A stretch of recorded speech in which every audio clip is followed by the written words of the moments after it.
All right, Brandon, good morning. Welcome to the show. Thanks, Jeff.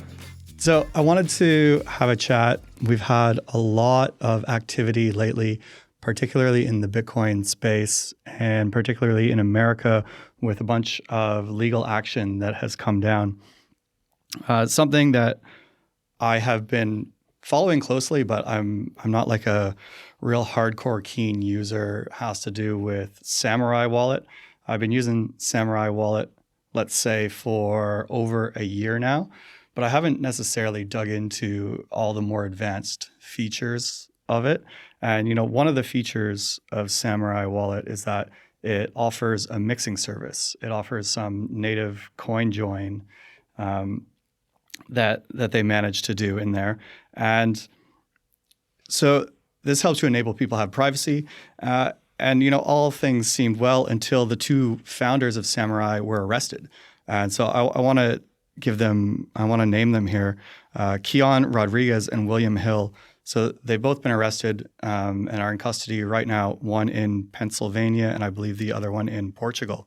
Mm-hmm. And they've been charged with conspiracy to commit money laundering and also conspiracy to operate an unlicensed money transmission business. And essentially, these guys are developers. They made a product for Bitcoin. Like I said, it involves some mixing service. And now they find themselves facing trial. They find themselves being held.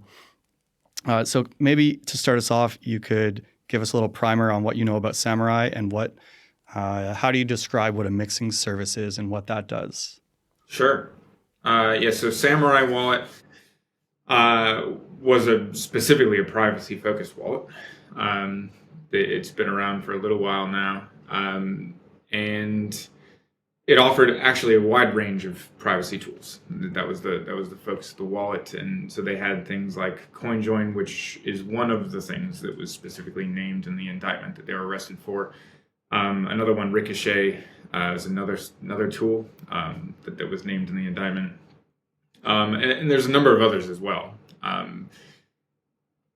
The mixing service is actually important sort of language distinction here in terms of what Samourai is doing with Whirlpool, which is their CoinJoin service, and what traditionally people have gotten in trouble for mixing services in the past. Early on in Bitcoin's history and forever in other cryptocurrencies, people have offered mixing services, specifically with that language where previous criminal actions and arrests have occurred in situations where you would send your Bitcoin or cryptocurrency to someone.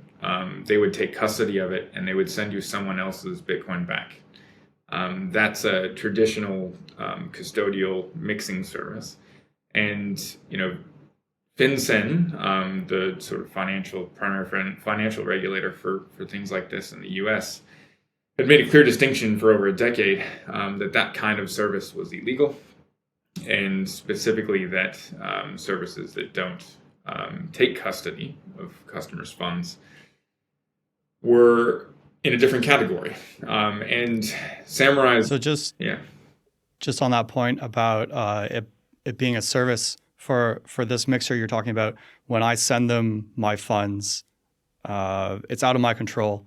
And I'm just hopeful that they're going to be returned. That's right. Yeah. So that's again, early on, those services were around in the early days of Bitcoin, and those were the places. Bitcoin Fog is a relatively recent action that occurred in that kind of service, where you're just sending your Bitcoin to another party and you're hoping to get that in return. Samurai's Whirlpool worked very differently, and it worked differently specifically around this idea of custody. Samurai's Whirlpool was a service that effectively acted as a message transmitter. It allowed individual users who were entering the service to coordinate a single transaction with each other. That transaction ultimately, when a user of that service agreed to be a party of the transaction, they were sending money to themselves. So they were signing a transaction, the ultimate result of which the money would return to you. However, it was one transaction where multiple people sign that transaction and the money returned back to the previous owner. So Samourai service effectively was a way by which multiple people could communicate, their wallet could communicate with each other, with each other's wallets, coordinate the creation of a transaction by which they agree that this is what it looks like. I'm sending this much money and I'm getting this much money back. And ultimately, the people in control of that transaction are the users or owners of the Bitcoin in the first place. Do you think that this distinction of like sending money back to yourself, can you maybe explain that? Perhaps that has to do with how the UTXO system works. Do you think that that is part of the problem because it's not understood? Definitely. I mean, there's a lot here that there's a lot of square pegs being fitted around holes here. The UTXO model, is very different from the way that we all understand money to work today, right? It's typically we have an account in a database somewhere in a bank, and that account has a balance, but you don't have the same structures in place. Bitcoin's UTXO model is a lot more like carrying bills around in your wallet, where you have individual pieces of Bitcoin, and those UTXOs have different values associated with them. And when you spend them, those UTXOs are destroyed and new ones are created. And this model is very, alien in terms of the way that regulation is constructed. And it's all constructed around the traditional financial system, and it just works very differently. It's certainly part of the confusion.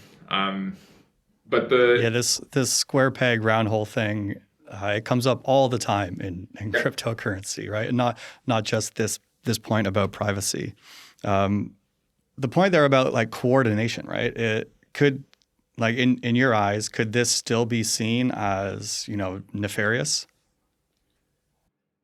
Yeah, I mean, it's important to sort of boil down what they've been charged with a little bit, because there's two parts to this. You mentioned both of the charges. One is the operation of a unlicensed money transmission business, and the other one is conspiracy to commit money laundering.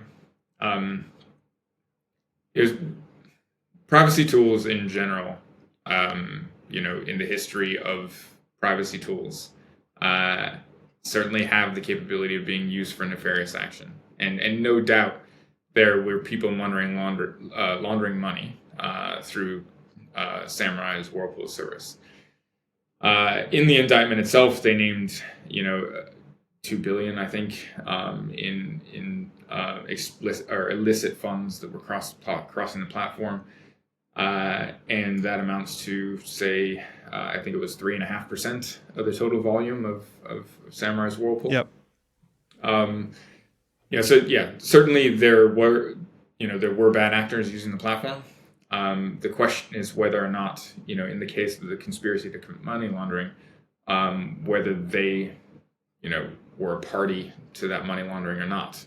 And fundamentally, that's, the guidance that they followed, the guidance they understood from FinCEN's guidance for the last decade was that a non-custodial service operated in a different category.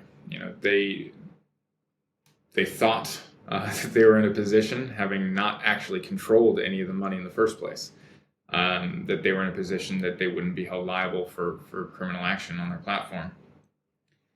But the facts and circumstances of this particular case may end up that they can't, outrun that money laundering charge. They did have an attitude about them. They had an attitude that was irreverent and specifically,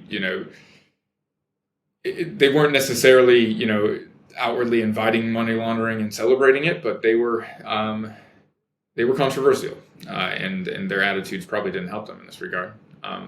The other charge, though, about operating an unlicensed money transmission service is a completely separate matter, and frankly, for the purposes of impact on the ecosystem, is probably more damaging and probably worth watching a little bit closer, because that categorization is a new one. a new position for the government to take, and has a lot of impact on the way we describe the way cryptocurrency services broadly are categorized and how the people creating any tool